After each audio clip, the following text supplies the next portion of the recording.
Son las 4:35 y ya estamos de regreso en La Otra Opinión. Ricardo. Bueno, vamos a seguir con el asunto de la elección en Estados Unidos. Antes déjeme decirle que muchos amigos del auditorio, como dije que se equivocaron todos o casi todos, dicen que cambie el tiempo verbal y que debo decir, no se equivocamos. Perdón, no se equivoquen. Mire, sí, no. El día de ayer, que fue la primera vez que yo hablé del tema de la elección de Estados Unidos, dije, casi es lo que le voy a decir, dije que no iban a votar ni la voluntad ni los deseos. Y dije también en el texto de Milenio que pues nadie sabía en ese momento en ninguna parte del mundo qué iba a pasar. Y luego también dije que según las encuestas, como lo dije también aquí, y según los comillas expertos, la señora Hillary podría ganar. Eso fue lo que dije. Y aquí también lo repetí. Por una razón elemental. Algunos conocemos un poco de la elección en México. Algunos conocen un poco de la elección en Estados Unidos. Yo no conozco de la elección en Estados Unidos. Por eso casi no he hablado, a pesar de que pregunté, leí, pues informé y demás. Entonces, no se equivoquen. Hoy se confirma esto de que cada quien escuche el programa de radio que quiere, ¿no? Bueno, ahí se lo dejamos. Pero mire, el que sí le sabe a este tema, en donde ya le dijimos a usted que todos o casi todos se equivocaron. Por ejemplo, hay un par de analistas que salen por ahí en una televisora, o en dos televisoras salen, que por pura ociosidad nosotros revisamos los periódicos gringos en la mañana y luego los escucha usted hablar así todos doctos, es que Hillary y es que Trump y la madre del muerto, y uno se da cuenta, este güey está leyendo lo que dice el New York Times o el Washington Post o alguno de los articulistas. No tienen la menor vergüenza ni el menor pudor. Se fusilan así a la mala la información. Bueno, si los periódicos de aquí nos vuelan lo que decimos aquí, imagínese si no, bueno, ya para qué le digo. Le decía que el que sí le sabe es Xavi Domínguez, asesor político, conocedor, pues de los procesos electorales en buena parte del mundo. Xavi, me da gusto saludarte, buenas tardes. Buenas tardes, Ricardo, un fuerte abrazo y un gusto estar contigo otra vez. Xavi, platícanos, ¿qué pasó de pronto? Yo ayer participé en una mesa y algunos interlocutores, y veía en otros programas, estaban casi en shock, muchos como si les estuviera cayendo un rayo o algo por el estilo, cuando, en mi opinión, pues había muchas cosas que eran puro sentido común. Bueno, pues mira, ha sido un resultado que ha agarrado por sorpresa a mucha gente, ciertamente. Yo, como muy bien hacías una primera introducción, prácticamente todo el mundo erró, con más o con menos acierto, pero pues no dejaba de ser una sorpresa previsible, digamos. O sea, también los números de Donald Trump para poder ganar esta elección eran muy altos y acababa dependiendo al final de 4 o 5 elementos estratégicos o de planteamientos de origen de la elección que podían dar el resultado tanto a uno como a otro. Y al final, pues aunque sea una sorpresa previsible, pues ha ganado Donald Trump. Aunque te digo una cosa, no creo que vaya a haber grandes diferencias a pesar de todo el ruido mediático entre un gobierno de Hillary Clinton, yo sé que muchos se van a rasgar las vestiduras con esto que digo, y un gobierno de Donald Trump, que al final una cosa es la campaña y otra cosa es el gobierno, y como suelen rezar el dicho, a la campaña poesía y al gobierno prosa, y ahora viene la parte de prosa en la que todo aquello que prometió pues difícilmente lo va a poder cumplir, ¿no? Claro. Xavi, buenas tardes, soy Adrián Rueda. Oye, yo te quiero preguntar, Hola, desde tu punto de vista, ¿qué enseñanzas deja a México en materia de campañas políticas esta que se llevó en Estados Unidos? ¿Se cambia la manera de hacer proselitismo? ¿Tendrá que verse desde otra óptica? Mira, yo creo que hay que leer en cada caso la coyuntura del país. No sé qué tantos elementos se pueden trasladar de Estados Unidos a México. Desde el punto de vista técnico, sí. Desde el punto de vista del por qué acaba ganando Donald Trump, pues no, porque pues bueno, las condiciones son absolutamente distintas en cada país. Cierto es que en el caso de Donald Trump, por ejemplo, Estados Unidos, se planteó una elección con una gran esperanza por el voto latino, que nunca he acabado de entender. Creo que es más una ilusión de los latinos de intentar significar algo en el país vecino que realmente una posibilidad real. Y esto era una elección blanca. Blanco en el sentido, si quieren ustedes, más racial del claro. término. No era un tema en el que los latinos tuvieran una capacidad de influencia mayor. Yo creo que se ha generado una burbuja y una ilusión aquí que nunca existió. Primero porque el tanto por ciento de latinos, a pesar de ser muy alto, es muy bajo en el número de la inscripción. Y segundo, porque hay una tendencia a pensar que todo latino va a votar Partido Demócrata, lo cual tampoco he acabado de entender nunca. Si uno ve los resultados de la Florida, ve que el 53% de los cubanos acaban votando Partido Republicano, el 10% una opción independiente y en menor medida Hillary Clinton. Y todo el mundo está alarmado por eso.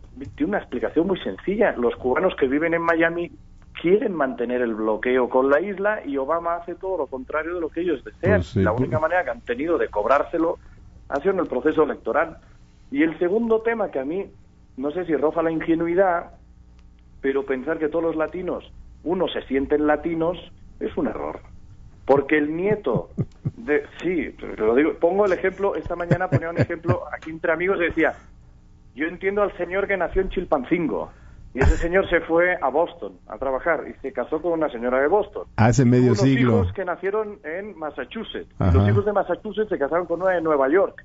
Y hoy viven en Tennessee.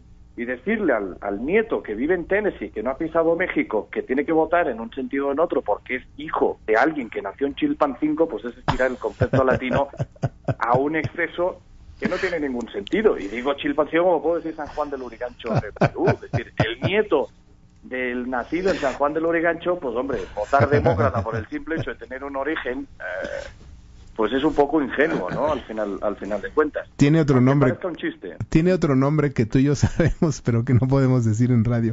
Xavi. No, yo sabes que esas palabras no las digo nada más que con amigos y en privado. Xavi, los que te cuento, dime. Dime, ¿quién inventó esta patraña que se tragaron desde Vicente Fernández, pasando por Gael García y todos estos payasitos de la tele o del cine, que de pronto se sintieron así como salvadores de la patria y decían es que el voto latino y es que vamos a determinar y por fin vamos a ser la gran fuerza en Estados Unidos? Pura tontería, que bueno, pues se demostró que es una payasada, pero ¿por qué? ¿Quién inventa y quién se traga estos cuentos? No, mira, quien lo inventa son las maquinarias electorales. El problema ya es de cada uno que se lo quiera creer. Es decir, yo he visto grandes movimientos por la promoción del voto latino, con lo cual yo estoy de acuerdo. Claro, pero es otra historia.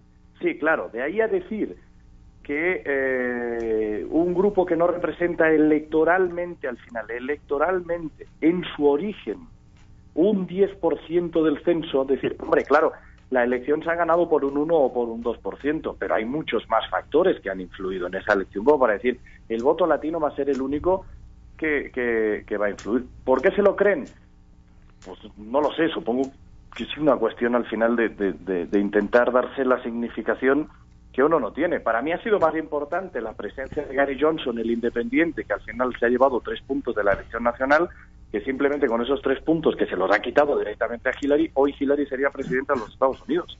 Claro. Y eso sí ha sido relevante porque hay nombre y apellido y hay una acción. El papel de los latinos es difuso e insisto, una cosa es ser latino, otra cosa es ser de origen latino y otra cosa es sentirse latino, porque al final, para bien o para mal, hay muchos de Michoacán que cuando pasan al otro lado ya son de Michigan, ya se han tirado de donde vienen y no tienen ninguna voluntad de seguir representando el voto latino porque no lo viven, no lo sienten, ¿no? Como tal. Oye, Xavi, ¿qué tanto pesa, si es que pesa, el voto antisistema? Y aunque tú dices que México y Estados Unidos, por supuesto, tienen sus diferencias, hay mucha similitud en cuanto a los que aspiran también a presidir aquí, a una persona que aspira a presidir aquí la presidencia y que tiene un discurso antisistema, el mismo que utilizó Trump. ¿Qué tanto pesa o pesó? Eso sí pesa, pero no solo pesa en Estados Unidos. Es cierto que nosotros hemos vivido un momento glorioso en los años 90 de la política en la que tú tenías líderes mundiales entre los que se cuenta, por ejemplo, Bill Clinton, o el que se encontraba Margaret Thatcher, o el que se encontraba Ricardo Lagos o Felipe González en España, aunque hoy Felipe González esté en horas bajas y también se haya olvidado de dónde viene ideológicamente Y da hablando. vergüenza, pero bueno, es otra historia. Pero ese es capítulo aparte, digamos, que también da para otro programa de radio. Pero dicho esto, hemos pasado de unos años 90 con una clase política que era un orgullo nacional a un momento en el que la gente ha pensado, o el establishment político ha pensado, que pueden heredar el poder, y en el que la gente se ha posicionado en contra. Podemos es fruto de eso en España, Claro. Donald Trump es fruto de eso en Estados Unidos, el PG, que es un poco a lo que me estáis planteando, o es lo que trato de entender en vuestra conversación, en el tema de México, o el caso del Brexit, o al final el caso del referéndum de Colombia, que le impongan a la gente por el simple hecho de ser establishment ciertas conductas o ciertos posicionamientos, hace que la gente se rebele. Dicho de otra manera, yo siempre me acuerdo de una gran frase, que no es que sea muy famosa, pero que en todo caso, para los que somos obsesos de la lectura política, que era Laurent Fabius, que el que fuera primer ministro francés, que dijo una vez: se puede heredar un Aston Martin, pero no se puede heredar un país, ni se puede heredar un partido. Y al final es esto, ¿no? Aquí ves procesos políticos y electorales en diferentes países en los que, bueno, por el simple hecho de ser casta política, creen que pueden heredar, digamos, a sus amigos, familia, esposas, y que lo hemos vivido en varios países, y pues al final la gente decide, la democracia es sabia, y pues llega el voto, y pues pasa lo que pasa ayer, ¿no? Que la gente se rebela con una voluntad antisistema, lo que los gringos le han llamado anti-establishment, y que realmente pues da como fruto a Donald Trump, porque mucha gente enojada, mucha gente enfadada con una manera de hacer política, y que no estaban dispuestos a pasarlo, ¿no? Una vez más. Claro. Xavi, se nos terminó el tiempo, te aprecio, y en otro momento, si nos permites, te damos lata para que nos sigas explicando con esta gran cualidad descriptiva. Bueno, sabes que nunca das lata y que es un placer estar contigo y con tu audiencia, ¿eh? Te mando un abrazo. Igualmente otro para ti. Ahí tiene usted a uno de los analistas, de los consultores políticos más puntuales y más certeros. Déjeme decirle, y esto es una confesión de parte, en la elección reciente en México de los de gobernadores, yo acerté en todos los que fueron elección directa, fallé en todos los que eran alianza. Y Xavi me decía: ve esto, ve por acá. Y yo no lo quise ver. Y después le tuve que decir: querido Xavi, tenías toda la razón. Es muy certero como analista y como consultor. No, mira, además, esto que él comenta de manera muy simpática tiene mucho de fondo. Por supuesto. Es correcto, uno piensa que el voto latino, ya nada más porque no son güeros o de ojo claro, ya se van a ir. No es cierto. Ellos se sienten estadounidenses, que son. Pues lo son, además Y les además, ha costado casi la vida. Sí, y supongo que no les gusta ver a mexicanos, en este caso a gente que vayan a invadir su terreno y les disputen los empleos, y en fin, sí compraron el discurso de Donald Trump, que creo que fue muy bien dirigido, Bien y manejado. a mí me gustó mucho este ejemplo que puso, porque explica muchas cosas, ¿no? Eso, no por tener abuelos latinos, te sientes latino, si ves allá. No saben ya la estás. menor, no tienen la menor idea. No, bueno, no, la el español segunda hablan generación no. ya allá yo tengo gente cercana que conozco. Ujú. Ya la segunda generación, olvídate, ¿eh? No. México, ¿qué es eso? Sí. Ni les Es importa. el patio trasero, como Ah, se sí, dijera no, acá, bueno. ¿no?